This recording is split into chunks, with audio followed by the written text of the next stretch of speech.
Doctor Bhimrao Ambedkar साहब का संविधान जब उन्होंने बनाया तो आसमान की ऊंचाई पर रहने वाला कोई व्यक्ति हो या सड़क पर भीख मांगने वाला कोई दलित या मुसलमान का बेटा हो, सबको बराबर का दर्जा दिया। आज मेरे जैसा आदमी अगर मंच पे माइक लेकर सबसे बड़े लीडर के खिलाफ बोल सकता है, मैं समझता हूँ ये शक्ति मुझे डॉक्टर भीमराव अंबेडकर की दी है।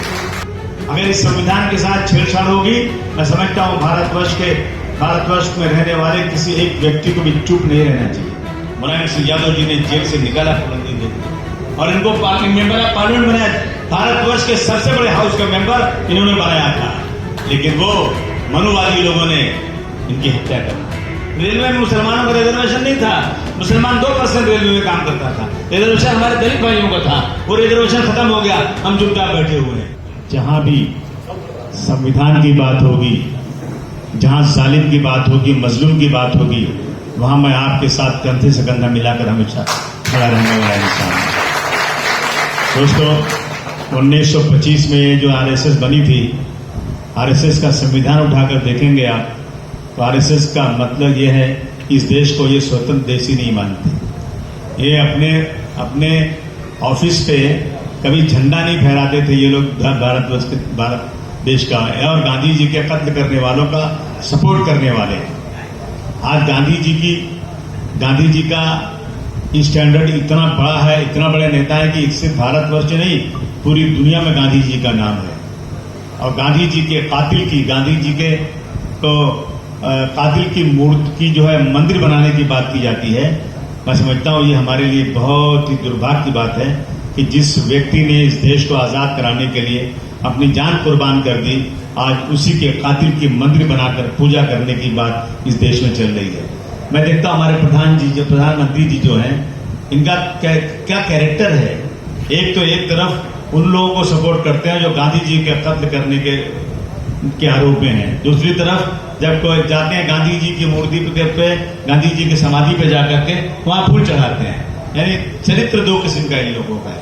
हमें 1947 में जब ये देश आजाद हुआ तो हिंदुस्तान पाकिस्तान जब बन गया तो मुसलमानों के लिए एक रास्ता था कि वो पाकिस्तान चले जाते, और उस वक्त ऐलान किया गया कि मुसलमानों तुम्हारे लिए मुल्क बन गया, तुम आ जाओ। लेकिन इस मुल्क के रहने वाले डॉक्टर भीमराव अंबेडकर साहब, मौलाना कलाम आजाद साहब, नेहरू जी और गांधी जी ने कहा कि नहीं मुसलमानों, तुम्हारा ये वतन है, तुमको यहां बराबर का हिस्सा मिलेगा। तो मुसलमानों ने पाकिस्तान मुर्दाबाद कहा और हिंदुस्तान जिंदाबाद कहा। आज हमारे माँ बाप, हमारे परिवार के लोग कभी पाकिस्तान नहीं गए, हम नहीं रहे हैं। लेकिन आज जब डॉक्टर भीमराव अंबेडकर साहब का संविधान जब उन्होंने बनाया तो आसमान की ऊंचाई पर रहने वाला कोई व्यक्ति हो या सड़क पर भीख मांगने वाला कोई दलित या मुसलमान का बेटा हो, सबको बराबर का दर्जा दिया। आज मेरे जैसा आदमी अगर मंच पे माइक लेकर सबसे बड़े लीडर के खिलाफ बोल सकता है, मैं समझता हूं ये शक्ति मुझे डॉक्टर भीमराव अंबेडकर की दी है। और इसको आज जो है खत्म करने की कोशिश की जा रही है। मैं समझता हूं कि ये संविधान हमारी रीढ़ की हड्डी है। अगर इस संविधान के साथ छेड़छाड़ होगी, मैं समझता हूं भारतवर्ष में रहने वाले किसी एक व्यक्ति को भी चुप नहीं रहना चाहिए। आप देख रहे हैं पिछले दरवाजे से डॉक्टर भीमराव अंबेडकर के बनाए हुए रिजर्वेशन को खत्म करने की कोशिश की जा रही है, लेकिन लोग चुपचाप बैठे हुए हैं। लोग आप बताइए, रेलवे बिक गया कि नहीं बिका? रेलवे बिका, एयरलाइन बिक गई, 176 संस्थाएं बिक चुकी हैं। आप बताइए 176 संस्थाओं में क्या रिजर्वेशन मिलेगा? खत्म हो गया रिजर्वेशन। ये वो मनुवादी लोग जो इस देश में दबे कुचले दलितों के खिलाफ थे, उनकी हिम्मत नहीं है कि सामने से ये रिजर्वेशन खत्म कर दें। ये बैकडोर से 176 संस्थाओं को बेच करके हमारे लोगों का रिजर्वेशन उसमें खत्म कर रहे हैं और चुपचाप बैठे हुए हैं। कहते हैं खामोश मिजाजी तुझे जीने नहीं देगी, खामोश मिजाजी तुझे जीने नहीं देगी, इस दौर में जीना है तो कोहराम मचा दो। ये चुपचाप बैठे हुए हैं। संविधान कहता है सबको बराबर का हक है। संविधान कहता है, मौलाना कलाम आजाद साहब ने कहा कि मत जाओ, तुम्हें इस देश में तुम्हें बराबर का अधिकार मिलेगा। कौन सा अधिकार मिल रहा है आज? आज भी दलित बेचारा परेशान है। मैं देख रहा था, आते आते मैं देख रहा था हाथरस में एक दलित लड़की को रेप करके जला दिया गया, लाश में नहीं मिली। क्या हुआ आज तक? कुछ नहीं हुआ अभी तक। अब ये एक शाही आलमगीर ईदगाह है शोलापुर में, वहां ईद बकरीद के दिन एक लड़का हरे कलर का गुब्बारा बेच रहा था और उस पर लिखा था आई लव पाकिस्तान। लोगों ने देखा, पकड़ा उसको, उसका नाम था पवार। और अगर वो नहीं पकड़ा जाता तो मुसलमान कहते उसको कि मुसलमानों ने जो है आई लव पाकिस्तान लिखा है। यह आज इनका कैरेक्टर है। अभी हमारे एक समाजवादी पार्टी का आगरा के अंदर एक आंदोलन हो रहा था। उस आंदोलन के बीच में एक आदमी आया, चिल्लाया पाकिस्तान जिंदाबाद, चिल्ला के भाग गया। मीडिया में चारों तरफ आने लगा कि समाजवादी पार्टी के लोग पाकिस्तान जिंदाबाद बोलते हैं। मेरे पास मीडिया आ गई, मैंने कहा ये हो ही नहीं सकता कभी। समाजवादी पार्टी पाकिस्तान जिंदाबाद कभी बोल नहीं सकती, कभी ये दोगली पार्टी नहीं, मर्दों वाली पार्टी है, कभी नहीं बोल सकती ऐसा। हम बात कुछ करें, काम कुछ करें, नहीं। और अच्छा हुआ कि वहां सीसीटीवी गई था और उसके बाद उस आदमी का चेहरा सामने आया और पकड़ा गया बीजेपी का आदमी, तो पाकिस्तान जिंदाबाद होता है। पकड़ के आधे घंटे में छोड़ दिया उसको। जब क्रिकेट का मैच होता है तो पटाखा फोड़ते हैं, पाकिस्तान जिंदाबाद वो बोलते हैं, पकड़े जाते हैं मुसलमान। इस देश का मुसलमान कभी गद्दार नहीं हो सकता। मुसलमानों को जितनी आबादी है, हर जंग में मुसलमानों ने उससे बढ़ करके योगदान दिया। ये कोई एहसान नहीं है। जिस धरती पर रहते हैं उस धरती के साथ में इंसाफ करने का पूरा हमें सिखाया गया, बताया गया, परंतु आज ना इंसाफ हो रहा है। आज जो सरकारें बैठी हुई हैं सब मनुवादी हैं। ये सब लोग जो बैठे हुए हैं, अभी बता दूं आपको कि यहाँ पे कौन सी जगह थी जहां पे अभी मस्जिद में वो हुआ, नहीं ये कोल्हापुर के में कोल्हापुर में 10 दिन से एक लड़की मीडिया में चिल्ला रही है, सोशल मीडिया पर दे रही है। क्या कह रही है कि चलो विकासगढ़ में जो दरगाह है वहां जाएंगे। जिस तरह से अयोध्या में हमने बाबर की छाती पर चढ़कर वहां पर गेरुआ झंडा फहराया, इसी तरह से जाएंगे और विकासगढ़ में झंडा फहराएंगे। 10 दिन से चल रहा है, सरकार को नजर ही नहीं आ रहा है। एक छोटी सी कोई भी आदमी किसी की कोई सोशल मीडिया में गलत चीज को सिर्फ वायरल कर दे, बनाए भी नहीं वायरल कर दे, तो उसको जेल हो जा रही है। हमारे पास आईबी है, पुलिस है, कोई नहीं बोल रहा है। और उसके बाद 13 तारीख को मुख्यमंत्री जी भी गए वहां उस शहर में, और 14 तारीख की सुबह बहुत पुलिस लगाई गई, लेकिन 3 से 4 हजार लोग आए, बोले हम जाएंगे ऊपर, कोई इनको रोक नहीं सकता। पुलिस के साथ जाकर घुस करके मस्जिद पे पथराव किया, मस्जिद को तोड़ा, 45 घरों को जला दिया, उनकी दुकानें जला दिया, घर जला दिया, औरतों के सामने कपड़े उतार के नंगा नाच नाचा, पेशाब किया वहां पर, और औरतें अपने बच्चों को लेकर जंगल में छुपी रही और पुलिस वहां खड़ी रही, किसी ने काम नहीं किया। हमारे संविधान की धज्जियां उड़ाई जा रही हैं। हमारा संविधान ये नहीं कहता है कि किसी धर्म के साथ इस तरह का अन्याय करो। आइए हम ये संकल्प करें आज कि हम अपने संविधान के लिए अपनी जान की कुर्बानी कर देंगे, अगर संविधान को मिटने नहीं देंगे। मैं बहुत बधाई देना चाहता हूं इंडिया अलायंस के लोगों को, बहुत मुबारकबाद देना चाहता हूं।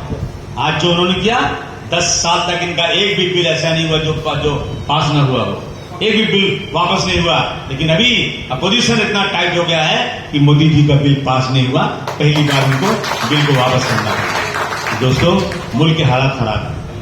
मुल्क के हालात जो है ना एक तरफा चल रहे हैं, ये जो चाहे मनमानी कर लें, इस तरह की चीजें चल रही हैं। हम सबको डॉक्टर भीमराव अंबेडकर के बनाए हुए संविधान की रक्षा करना, अपनी जान को कुर्बान करके इस संविधान की रक्षा करना जरूरी है। मुझे याद है फूलन देवी का मामला, मुझे याद है अच्छी तरह से। फूलन देवी एक गांव की बेचारी गरीब महिला, वो कोई डाकू नहीं थी, लेकिन मुझे गर्व है इस बात का कि फूलन देवी के साथ लोगों ने रेप किया, उसको उठाकर ले गए, जब चाहे उठाए जाते थे, लेकिन फूलन देवी ने अपने साथियों की मदद से उनको एक साथ लाइन में खड़े के गोली मार दिया। मैं समझता हूं ये एक्शन का रिएक्शन है। अगर पुलिस सरकार अगर एक्टिव नहीं होगी, जुल्म जाती होगी, तो लोग हाथों में हथियार उठाएंगे। कहते हैं ना, जुल्म और नाइंसाफी की कोख से आतंकवाद पैदा होता है। मैं फूलन देवी से बहुत ज्यादा परिचित था। मेरे साथ वो दुबई गई थी, मेरे साथ उन्होंने कार्यक्रम किया था, मैं उनको उनके नेचर को पहचानता हूं अच्छी तरह से, उनको जानता हूं अच्छी तरह से, लेकिन मुलायम सिंह यादव को मैं बहुत बहुत बधाई देना चाहता हूं, कोटि कोटि बधाई देना चाहता हूं। नेताजी ने पहचाना, पूरे देश में किसी ने नहीं पहचाना। मुलायम सिंह यादव जी ने जेल से निकाला पूरनजी देवी को और इनको मेंबर ऑफ पार्लियामेंट बनाया। भारतवर्ष के सबसे बड़े हाउस का मेंबर इन्होंने बनाया था, लेकिन वो मनुवादी लोगों ने इनकी हत्या कर दी, बेचारी मारी गई है। लेकिन याद रखिए दोस्तों, आज समाज के दबे कुचलों के साथ यही रोजाना हो रहा है। अभी अहमदनगर में देखा मैंने उस दिन, वहां पे 4 नाबालिग बच्चों को कबूतर और बकरी चुराने के जुर्म में, पता नहीं चुराया था कि नहीं चुराया था, अगर चुराया भी था तो संविधान में लिखा हुआ है कि आप पकड़िए, ले जाइए, कोर्ट में खड़ा कीजिए, पुलिस में पकड़िए, मुकदमा चलाइए और सजा दीजिए उसको। लेकिन उन बच्चों को पेड़ में लटका कर नंगा करके मारा गया और सरकार चुपचाप तमाशा देखती रही। ये इस देश में हो रहा है। 2015 में इखलाक को मारा गया। किस तरह से मारा गया? घर में घुसकर पत्थर से उसके सर को फोड़ दिया गया, मार दिया गया, और उसके बाद उनके जो कातिल थे सब जेल से छूट कर आ गए। 2016 में ऊना में दलितों पर गाय के चमड़ा निकालने में उनको बुरी तरह से मारा गया था। दोस्तों, बदायूं में अभी दलितों को गिरफ्तार का, हमारे जबरदस्ती काम कराने की बात कर रहे थे, दलित शायद काम नहीं करना चाहते थे, उनको पेशाब खिलाया गया। ये इस देश में हो रहा है और हम लोग चुपचाप सोए हुए। हमें इनके खिलाफ पूरी ताकत से निकलना पड़ेगा। ये लोग सिर्फ हिंदू और मुसलमान कर रहे हैं और जुल्म किस पे हो रहा है? मुसलमानों को तो रिजर्वेशन ही नहीं है। अगर एयर इंडिया में आप देखेंगे ना तो 1% मुसलमान काम करता था, 99% मेरे मुल्क के, इसी मुल्क के लोग काम करते थे। रिजर्वेशन मुसलमानों का नहीं था, मेरे दलित भाइयों के, SC ST का था। उनका सारा रिजर्वेशन खत्म हो गया और हम तमाशा देख रहे हैं। रेलवे में मुसलमानों का रिजर्वेशन नहीं था, मुसलमान 2% रेलवे में काम करता था। रिजर्वेशन हमारे दलित भाइयों का था, वो रिजर्वेशन खत्म हो गया, हम चुपचाप बैठे हुए हैं। सारी कंपनियों में रिजर्वेशन खत्म हो रहा है और ये लोग ये कहते हैं ना कि 10% लोग बैठे हुए हैं कुर्सी पर, भ्रष्टाचार और बेईमानी होती जा रही है। आ रहा है इलेक्शन, आप सब इकट्ठा हो जाइए, एक साथ इकट्ठा हो जाइए और समाज के अंदर जिस तरह से अखिलेश यादव ने PDA निकाला है, PD दलित और अल्पसंख्यक, ये तीनों साथ मिलेंगे, देश के अंदर इंकलाब आ जाएगा। और लोग जो सत्ता में बैठकर आज हमारे साथ दुर्व्यवहार कर रहे हैं, मैं दावे के साथ कह सकता हूं कि अगर अखिलेश यादव जी ने उत्तर प्रदेश में 5 सीट से 37 सीट लाया और अगर हम लोग एक साथ आ जाएंगे ना, तो इनका जो बैठे हुए हैं, डॉक्टर भीमराव अम्बेडकर की बात करते हैं, 32 डिग्रियों का मालिक डॉक्टर भीमराव अम्बेडकर, 32 डिग्रियां, और इनके पास डिग्री कौन सी है? एक को डिग्री नहीं है, डिग्री दिखाने को भी नहीं है। कहां राजा भोज, कहां गंगू देवी। मैं मतलब कोई बुरा मत मानना, मैं एक मिसाल दे रहा हूं, ये मुहावरा है। तो ये जो है डॉक्टर भीमराव अम्बेडकर की बात करते हैं।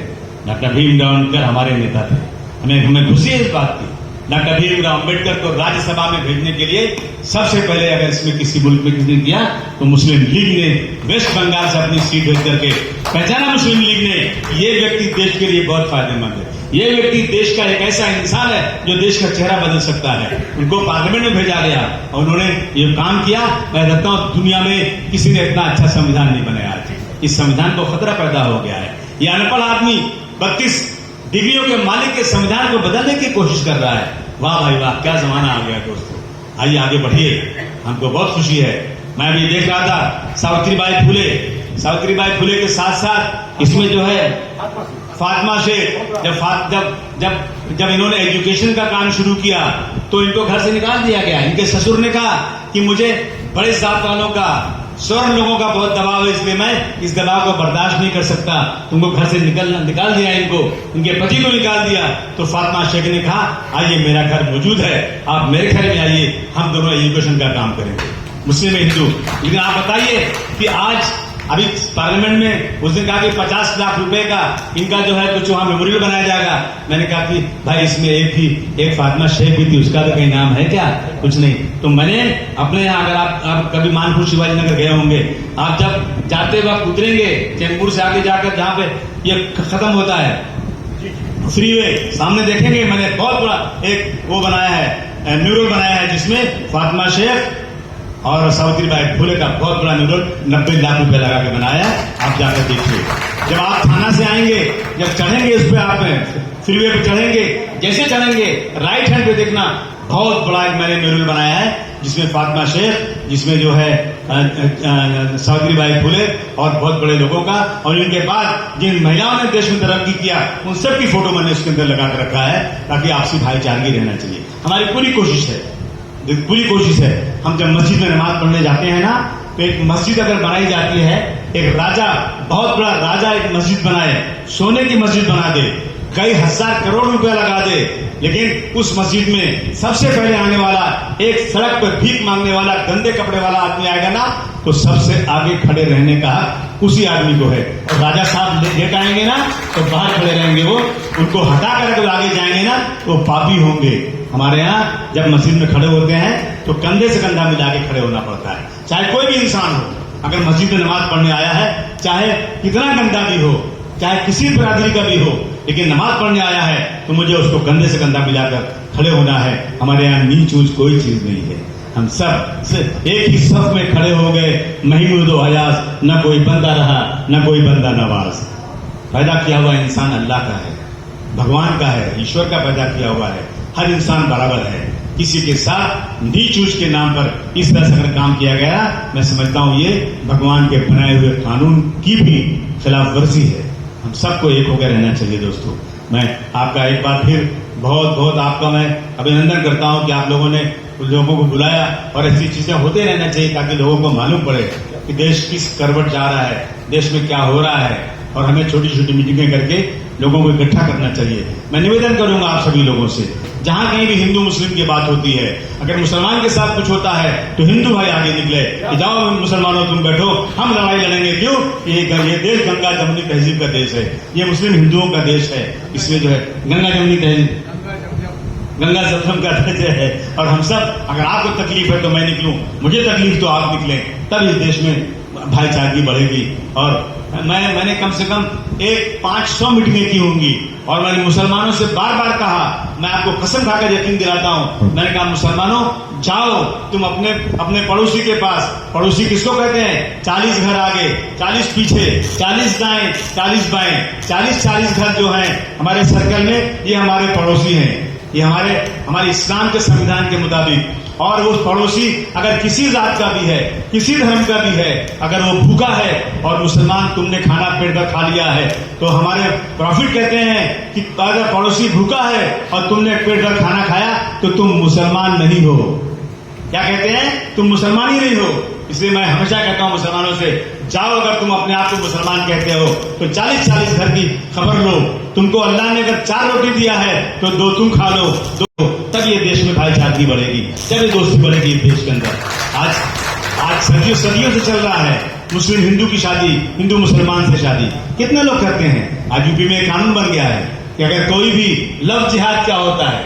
व्हाट इज लव जिहाद? व्हाट इज जिहाद? लैंड जिहाद, ये क्या होता है? अगर मुसलमानों ने कोई जमीन मांगा कब्रिस्तान के लिए तो ये लैंड जिहाद हो गया।